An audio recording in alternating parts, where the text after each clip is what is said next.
Bueno, bienvenidos a esta peña singular donde abundan más mujeres que hombres, por obvios motivos, y me complazco en presentar la peña, que lo hace Miguel Saldívar, pero hace tiempo que le tiene miedo al virus, no viene. Gracias. Entonces, Marta María Gómez Cortés me ha dado una pequeña reseña de ella, pero antes de eso, como decía Saldívar, recordarle las reglas de la peña, que es cansón, porque la sabemos, pero hay gente que viene por primera vez, ¿no? Sencillamente hay un ponente que habla, se supone que no más de 20 minutos, aunque te podemos conceder tiempo extra si lo necesitas, y después la gente hace preguntas mientras están desayunando, etc. Y la regla es que las preguntas se atengan al tema, no hagan discursos ni cosas que no tengan que ver. Entonces, como anunciamos, la ponente de la peña de hoy es nada menos y nada más que Marta María Gómez Cortés, que hace tiempo que mujeres no hablan aquí. Nació en Cuba y el exilio la llevó a Filadelfia en 1960. Allí estudió en Chestnut Hill College y más tarde en el seminario de San Charles Borromeo, también en Filadelfia, de donde tiene una maestría de teología dogmática. En Filadelfia conoció a Enrique Garaytonandia. ¿Está bien? Garaytonandia, oye, con quien se casó. Tuvieron 7 hijos. En estos momentos es viuda y tiene 17 nietos. Ella es carmelita terciaria. Aquí se encuentra su gemela idéntica María Elena, ahí en el medio. Y las dos han hecho de Miami su residencia después de haberse jubilado. Vamos a hacer una oración que por falta de otra persona la haré yo mismo. Sí, pero lo hacemos. Vamos a poner la presencia de Dios, a dar gracias por esta magnífica esta ocasión y los alimentos que vamos a recibir, que los bendiga, que las energías que con ellos obtenemos hagamos siempre la santa voluntad de Dios. Y le agradecemos también a Marta María esta ponencia, muy poco usual, pero que tanta falta nos hace la presencia de la Virgen María en estos momentos tan terribles que está pasando la humanidad. Se lo pedimos por Jesucristo nuestro Señor. Amén. Amén. Sin más ni más, Marta María.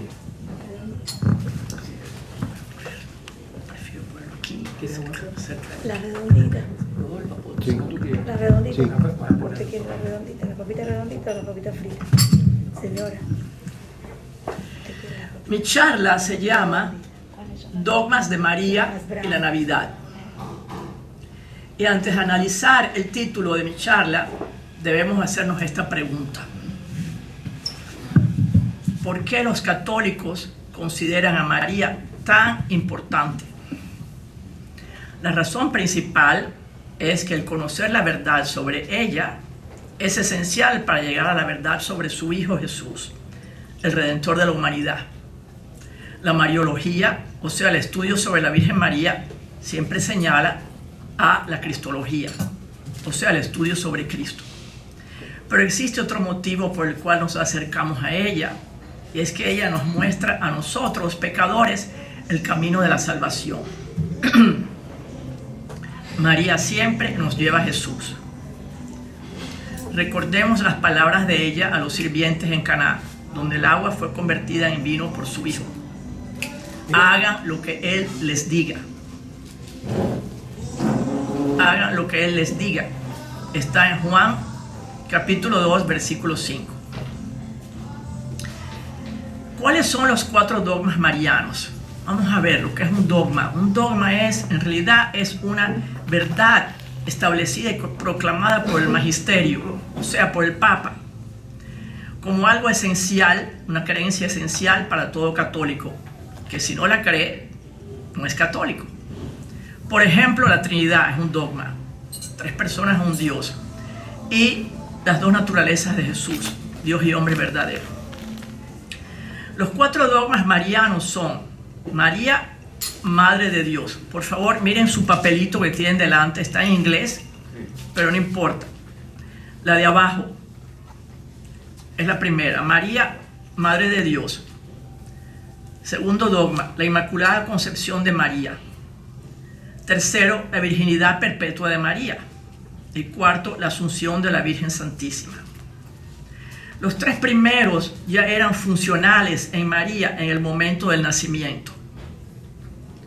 María, Madre de Dios, la Inmaculada Concepción de María y la virginidad perpetua de ella. Vamos a explicarlos uno a uno. Madre de Dios.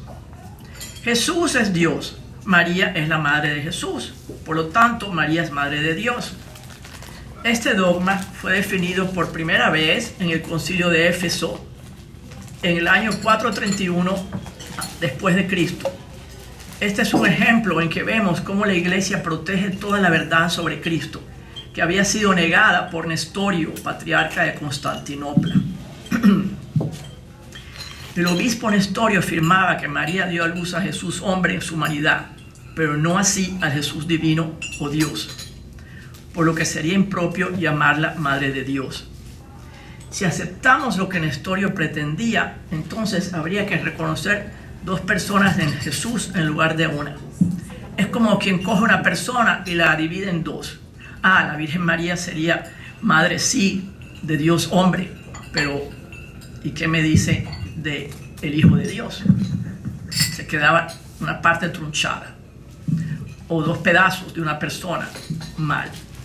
Pero María dio a luz a la persona de Jesús, una sola persona divina con dos naturalezas, la divina y la humana. Jesús es verdadero Dios y verdadero hombre en una sola persona divina. Así que María es madre del Cristo total, Dios y hombre verdadero. ¿Cuál es la diferencia entre persona y naturaleza? María no le dio a Jesús su naturaleza divina. Él siempre fue Dios, es Dios ahora y siempre será Dios. Hijo de Dios Padre, que es la primera persona de la Santísima Trinidad. Jesús es Hijo de Dios e Hijo de María. Es la segunda persona de la Santísima Trinidad. Pero María no solo dio a luz una naturaleza, sino la persona de Jesús. Persona divina con dos naturalezas, la divina y la humana. La segunda persona de la Santísima Trinidad honró a esta mujer por sobre todas las mujeres en el misterio de la encarnación, convirtiéndose en su hijo. Ella se vuelve su madre desde el momento que se encarnó en su vientre bajo el poder del Espíritu Santo. Si Dios la honró de tal forma, a nosotros nos toca también honrarla y amarla por ser madre de Dios. En esta Navidad es bueno recordar el misterio tan grande de la encarnación que tuvo lugar al pronunciar ella su fiat, que en latín quiere decir así sea. Ella le pronunció ese fiat al arcángel Gabriel en la Anunciación. Sin la cooperación de María, nuestra madre, no hubiera habido Navidad ni redención para los hombres. María también ha sido llamada Arca de la Nueva Alianza.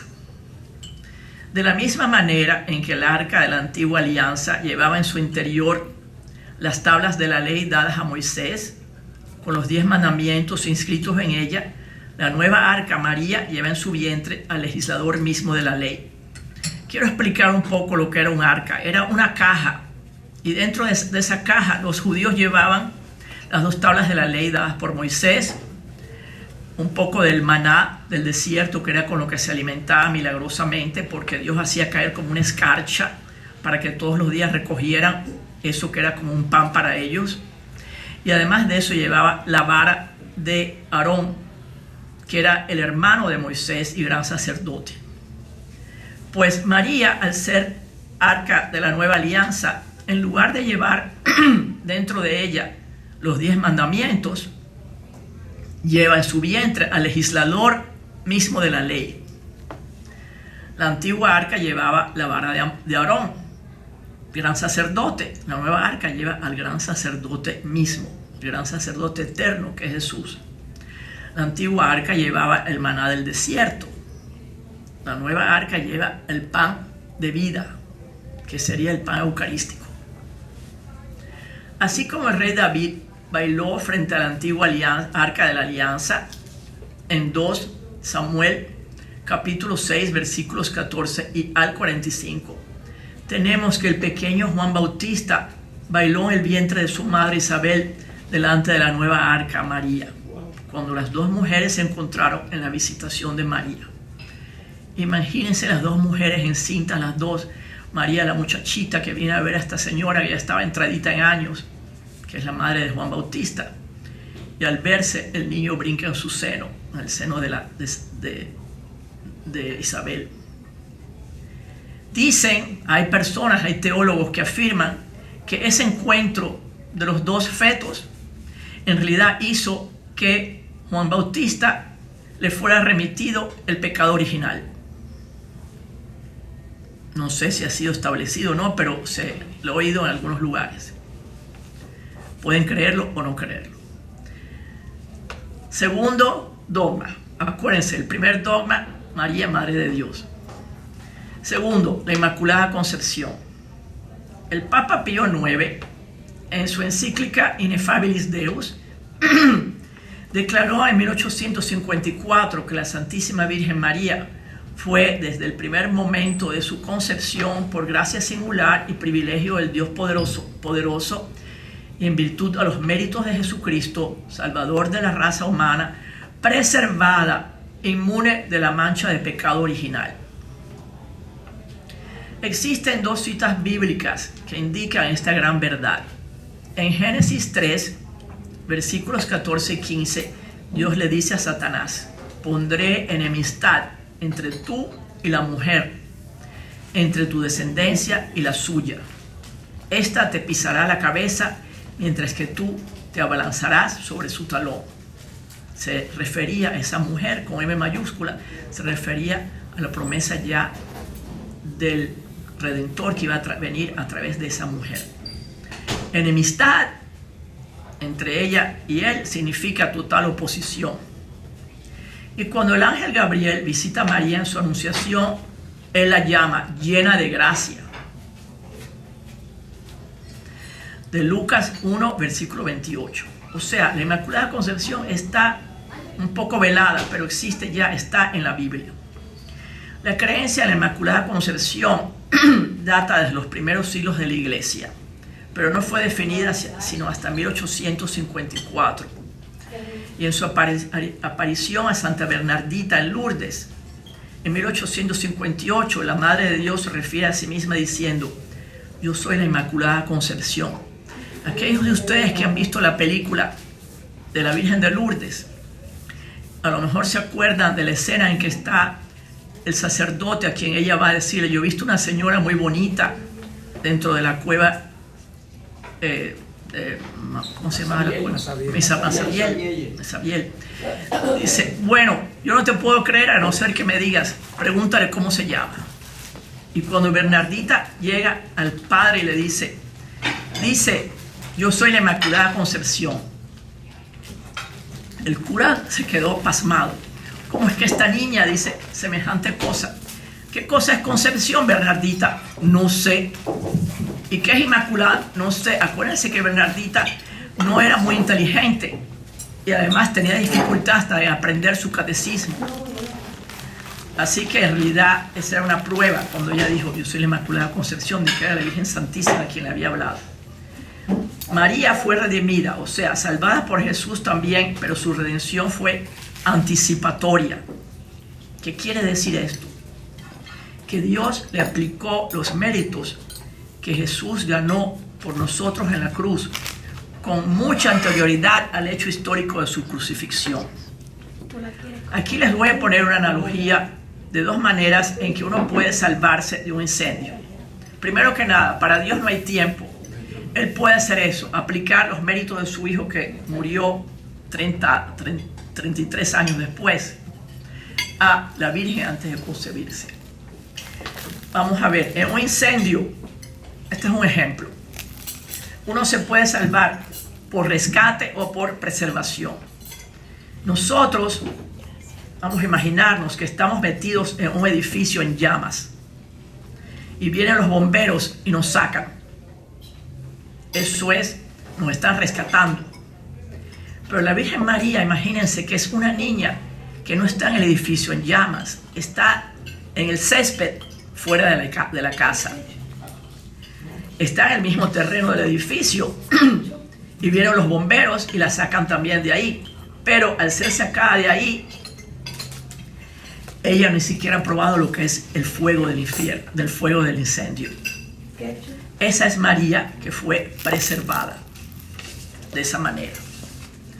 El fruto de la redención de Cristo fue aplicado a María para preservarla del pecado original.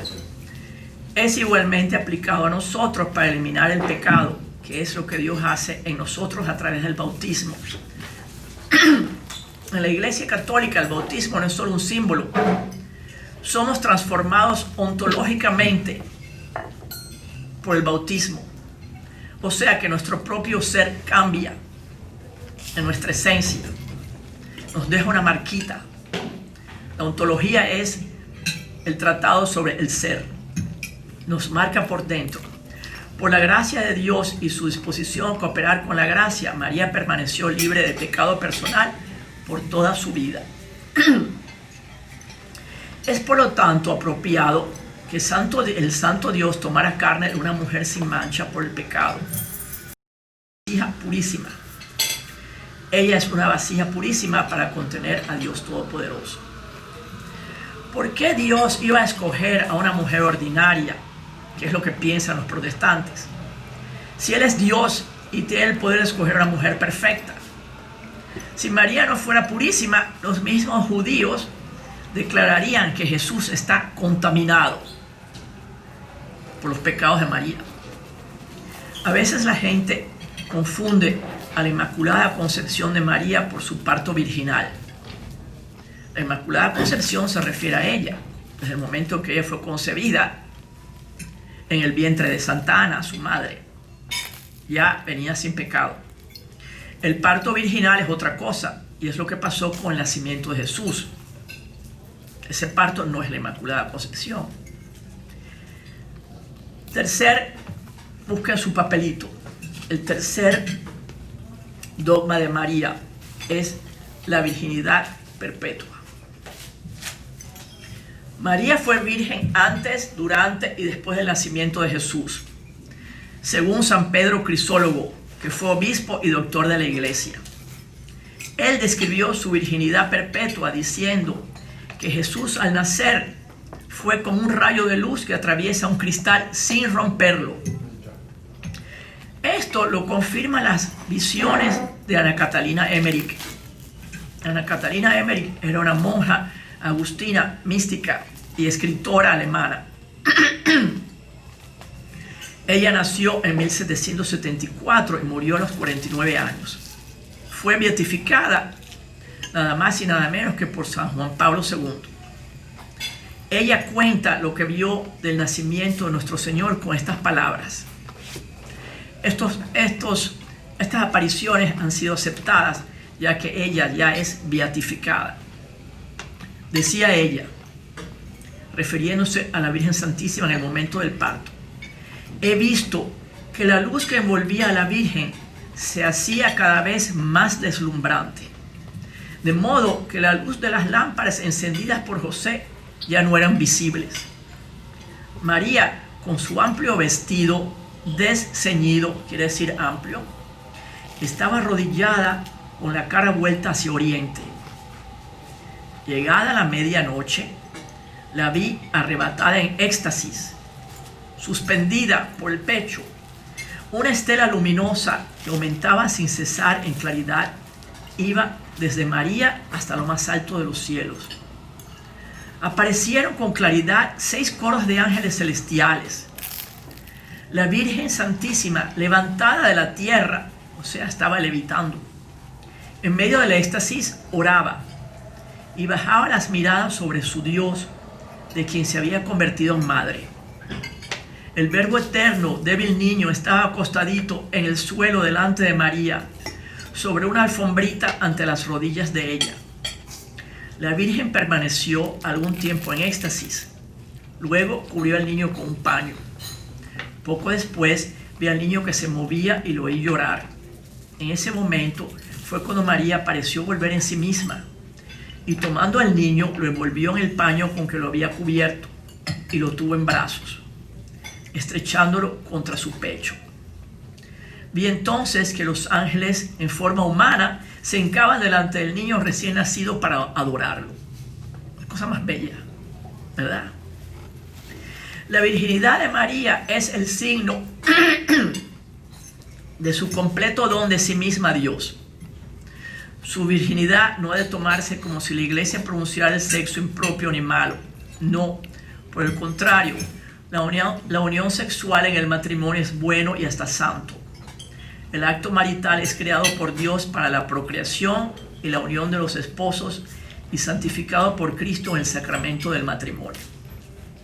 María, como virgen y madre, es modelo para todas las mujeres, para las solteras y para las mujeres consagradas y para todas las mujeres y para todos los hombres y mujeres de virginidad consagrada para el reino de los cielos. ¿Qué podemos decir sobre los hermanos de Jesús mencionados en el Evangelio? Ya hemos hablado de María antes del parto virgen, María durante el parto virgen. Ahora después del parto, ella continúa siendo virgen.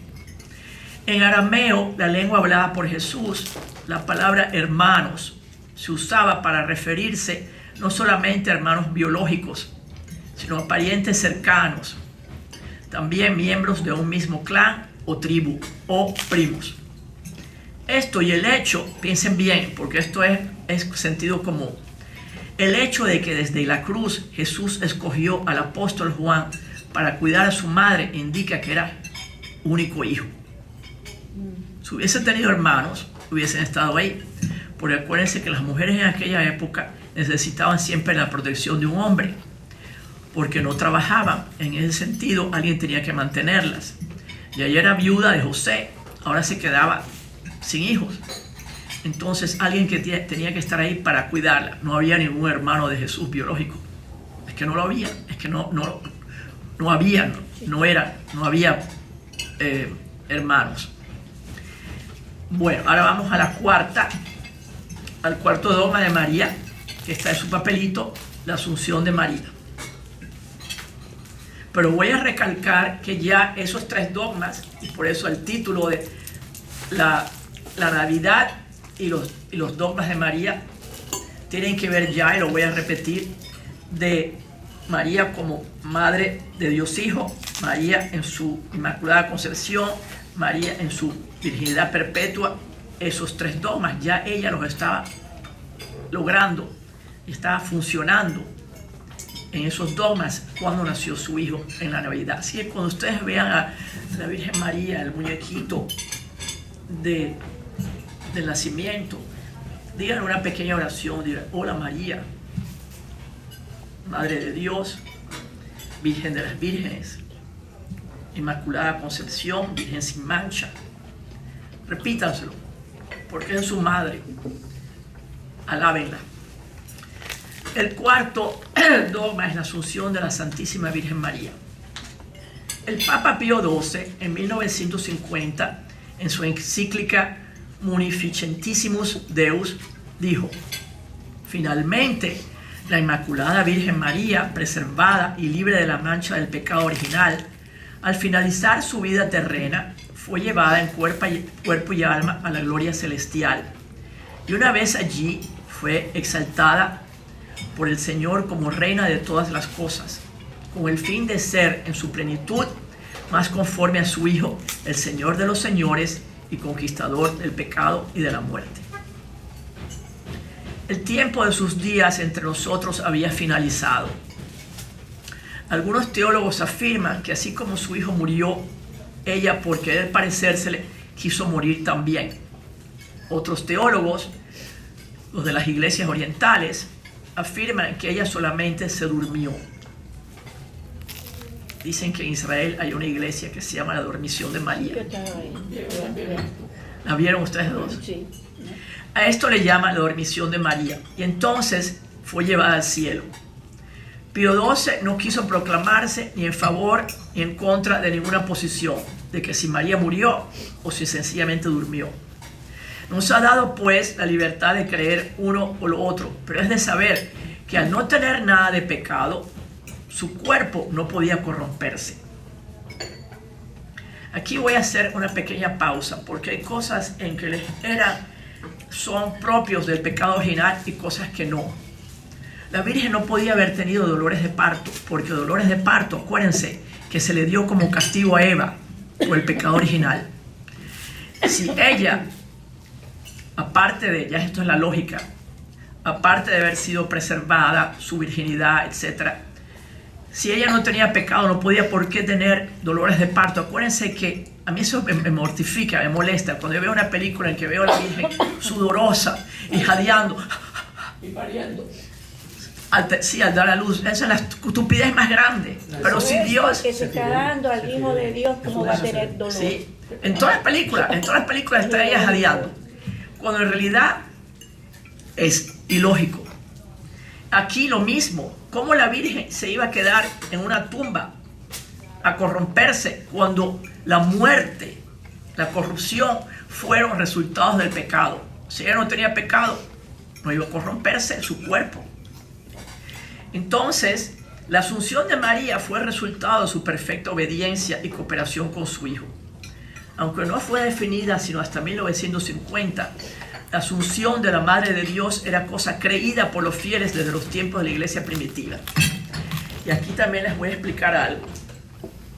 Todos estos dogmas que nosotros creemos ahora porque han sido proclamados, el Espíritu Santo, a través de nuestro bautismo, efectúa en nosotros esa fe por la cual nosotros, los laicos cristianos, hemos llegado a muchas conclusiones de materia de fe mucho antes de que ha sido pronunciado solemnemente por la iglesia. Y así ha pasado. Un ejemplo pequeño que es como una digresión. Dicen que cuando Juan Pablo II murió, el pueblo que estaba ahí decía: santo súbito, santo súbito, santo súbito. O sea, es lo que le llaman el mysterium fidelium de los laicos. Entonces, la gente ya tenemos lo que se llama la infalibilidad de los fieles, que nos viene a través de que cuando tiene que ver cosas de la fe. La infalibilidad de los fieles es que ya el Espíritu Santo en nosotros cree ya una verdad, aunque después va a ser proclamada. La asunción de María, bueno, ¿cuál es la diferencia entre la asunción de María y la ascensión de nuestro Señor? Jesús ascendió, subió a los cielos por sí mismo, mientras que María fue asumida o transportada al cielo, no por propio poder, sino por el poder de Dios. Imagínense cuántos ángeles habría ahí. El reinado de María se declara en el rosario como el quinto misterio glorioso, llamado la coronación de María. Esto es muy interesante. Esto yo lo aprendí hace poquito y no fue una clase. No me acuerdo cómo lo aprendí, pero de acuerdo a los reyes de Israel, se coronaba a la reina madre, que era la madre del rey, y no a la consorte o a la concubina, porque eran muchas. ¿A quién vas a escoger? Ya que estas eran muchas. Salomón fue un ejemplo, ya que hay evidencia en las escrituras que coronó a su madre como reina madre. No vamos a excluir a Jesús, que es descendiente de David, es rey de reyes, de ese elevado gesto en hacer a la Virgen María la reina madre. Pero en el caso de ella bien que se merece ese título de reina del cielo y de la tierra por todo lo que padeció. El Papa Pío XII explicó que la maternidad de María es poderosa. Ella intercede por nosotros en el cielo. En Juan 19, versículos 26 y 27, es el mismo Jesús que nos la da cuando desde la cruz proclama: mujer, he ahí a tu hijo. Y a Juan: he ahí a tu madre. Este es el motivo por el cual ella ha sido proclamada Madre de la Iglesia por Pío XII. María, como reina y madre de la Iglesia, se consideran títulos dados a María, no dogmas, son títulos. Ella nos cuida, ella nos protege, ella nos ha dado la medalla milagrosa, el rosario y el escapulario, para recordarnos que nuestra felicidad depende de nuestra fidelidad a la voluntad de Dios y a los mandamientos. Hagan lo que Él les diga, nos recuerda en la Biblia, y eso va para nosotros también. María posee 3 títulos muy importantes que un día serán proclamados como un solo dogma. Voy a tomar un muchito de agua primero.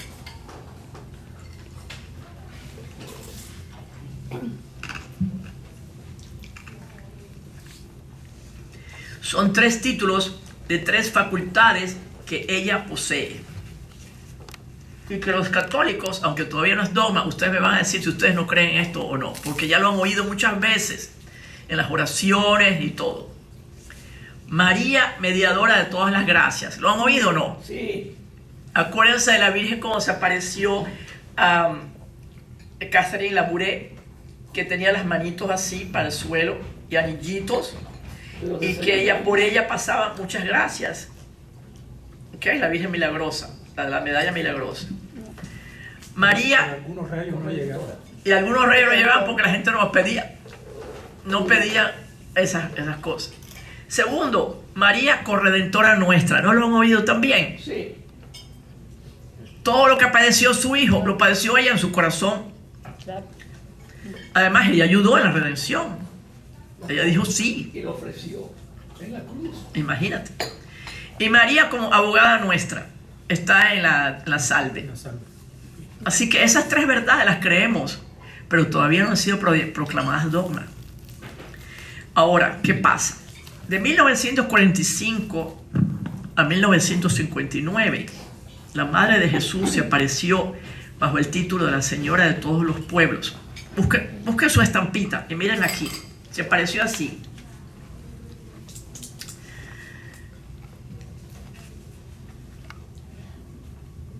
¿Dónde fue que se apareció? En Ámsterdam. Ajá. En Holanda, a una holandesa llamada Ida, yo no sé si es Ida o Aida, aquí dice Ida, en español Ida, Perdeman, y reveló mensajes extraordinarios sobre eventos futuros sorprendentes y su remedio divino. Esto me recuerda a la Virgen de Fátima. Acuérdense que la Virgen de Fátima anunció que iba a haber una Segunda Guerra Mundial si la gente no se enmendaba. Ella lo mismo. Estas apariciones y mensajes fueron declarados por las autoridades de la iglesia local como auténticos mensajes de origen sobrenatural por el obispo Punt, P-U-N-T, en 2002. Nuestra Señora comenzó a aparecerse ahí en marzo 25 de 1945 durante la Segunda Guerra Mundial, cuando predijo el fin de la guerra en Holanda en mayo del mismo año. Junto con los mensajes que pedían una auténtica conversión de corazón, María declaró bastantes profecías sobre eventos políticos, como señal al mundo que al verse cumplidas confirmaban la autenticidad de su aparición. Y con esta van a saber que ha dicho que cuando está esperando que se declare 3 títulos en un solo dogma para poder proclamar la paz en el mundo entero. ¿Por qué la Señora de todos los pueblos revelaría predicciones seculares concernientes a eventos sociales, económicos y geopolíticos? Es la forma divina de proveer un signo a la iglesia y al mundo de que estos mensajes eran de origen sobrenatural y no meramente humanos, y que al mismo tiempo también ofrece una solución sobrenatural para los grandes problemas globales, serios de nuestros días, que ya están empezando. El mensaje principal de Nuestra Señora, Madre de todos los pueblos, es su repetida petición al Papa: por favor, que declare el significado de esos papeles que desempeña como un nuevo dogma mariano: mediadora de todas las gracias, corredentora y abogada nuestra. Aunque la proclamación de este dogma será muy discutida y causará gran controversia.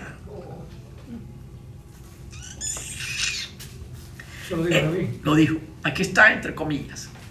Es la condición y el remedio para traer la paz al mundo entero, ya que según ella estamos en la oscuridad y en la degeneración de la humanidad. Más degeneración que matar a un bebé en el vientre de su madre, y más degeneración de hacer los matrimonios gays. Come on, ¿qué pasa? Y ahora quieren también en otras partes de Europa declarar que no está mal la pedofilia. más de generación, señores, ¿dónde está? Y la relación con animales y la relación con muertos. Cambio de sexo. Y cambio de sexo, eso es una cosa espantosa. Bueno, ahora, estoy acabando. Miren qué bonito. El doctor Marc Mirabal, no sé si es Mirabal o Miravalle, a mí me suena como un apellido español, pero a lo mejor es francés. El doctor Marc Mirabal, que es un americano, diácono permanente, conferencista y profesor de teología y mariología desde hace más de 28 años en la Universidad Franciscana de Steubenville, Ohio, es el defensor y patrocinador de este último dogma. Él afirma que los títulos de María son sus funciones. Ella guarda con afán la petición al Papa a que declare ese dogma para poder activar entonces esos títulos de mediadora de todas las gracias, corredentora y abogada nuestra para nuestro bien.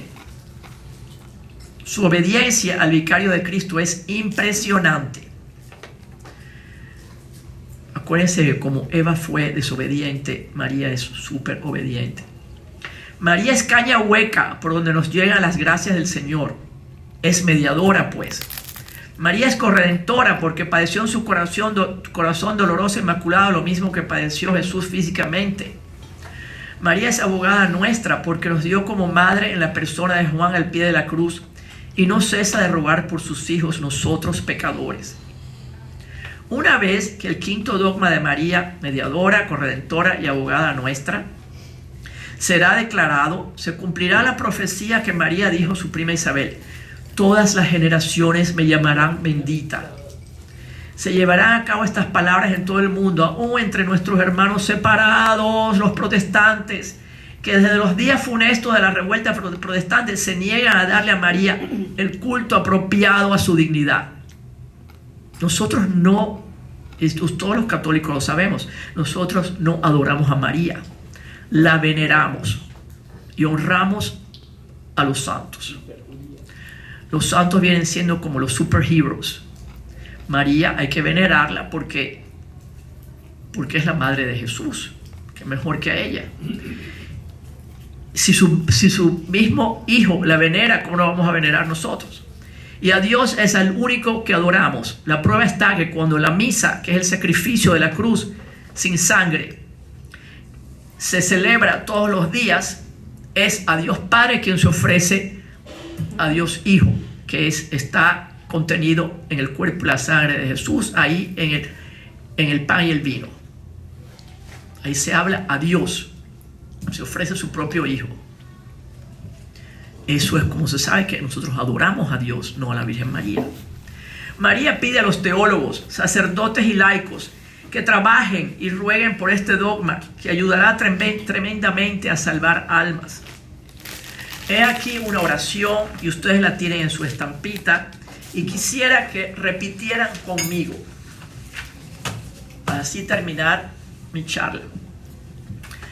Repitan: Señor Jesucristo, Señor Jesucristo, Hijo del Padre, Hijo del Padre, manda ahora tu Espíritu sobre la tierra. manda ahora tu Espíritu sobre la tierra. Haz que el Espíritu Santo Haz que el Espíritu Santo habite en el corazón de todos los pueblos, habite en el corazón de todos los pueblos, para que sean preservados de la corrupción, para que sean preservados de la corrupción, de las calamidades de las calamidades y de la guerra. y de la guerra.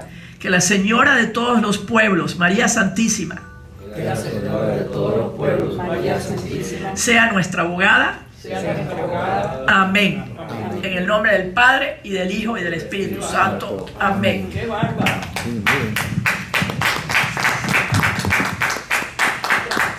Bueno, esta ha sido una presentación como nunca se ha oído porque Preciosa, preciosísima. Nuestra- Estoy orgullosa de mi hermana. no me extraña.